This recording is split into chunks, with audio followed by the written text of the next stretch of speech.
Okay, before you hand over any money for any used car, there's one thing that's real easy to do that you should do, and it's use one of these scanners. This is the one I actually bought when I wrecked my freaking Toyota Camry and I needed to get something quick. This was recommended. Something like this was recommended to me, and I narrowed it down to this, the fixed scanner, because you just plug it in and it connects to your phone, and it's not for a mechanic, it's for somebody like me who doesn't know like proper, however the car is supposed to be running. The readout is simplified for some if that so that anybody can use it. Anyway, so this is an easy step, is just to use one. It's like less than $30, and you could spot things that are you wouldn't even know about, and even the seller might not even know about. The seller might not even know something's wrong, and and so this would pick up on that, and then you could dig deeper. Maybe they do, maybe they don't.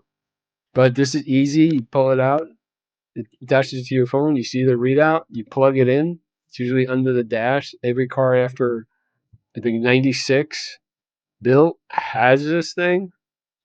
So really useful. Well, I'm going to show you how it works. Um,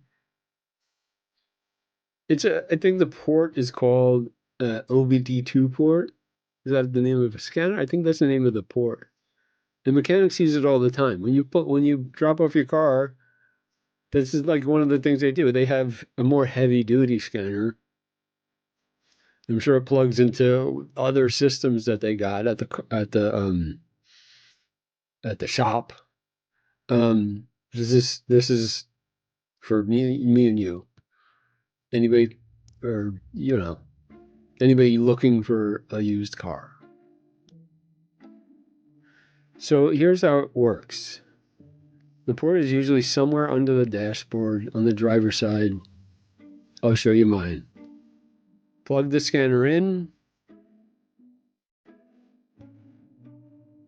open the app on your phone. Now here's what you're looking at. The most important thing is this: check for any active fault codes. These are called DTCs, diagnostic trouble codes. If the car has a problem the computer knows about, it shows up here. No codes, good sign. Active codes, that's a conversation starter at minimum, and a walk away at worst, depending on what they are. Here's the one they tried to hide: a cleared code. If a seller knows the check engine light is on, some of them clear the codes right before showing the car. The light goes off, but the readiness monitors will show not ready, meaning the system hasn't had time to run its tests. I'll show you what that looks like. If you see multiple monitors showing not ready on a car that's supposedly been driven normally, somebody cleared those codes recently. That's a red flag. The scanner I use, that I bought back from my Toyota when I wrecked my Camry and I was looking at cars, is this. And it's linked in the description. Under $30 at Amazon. If you haven't grabbed the used car checklist that's free on my site, you should get that too. It covers all this stuff, plus negotiation techniques, and there's other bonuses, but there's a basic checklist that you just go down.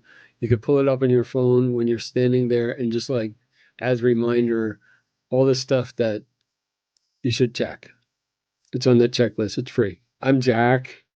I built all this stuff to help anybody in the position that I was in, where you're not a car person, you don't know all the little things that you can find or miss when you're in the realm of making such a big purchase.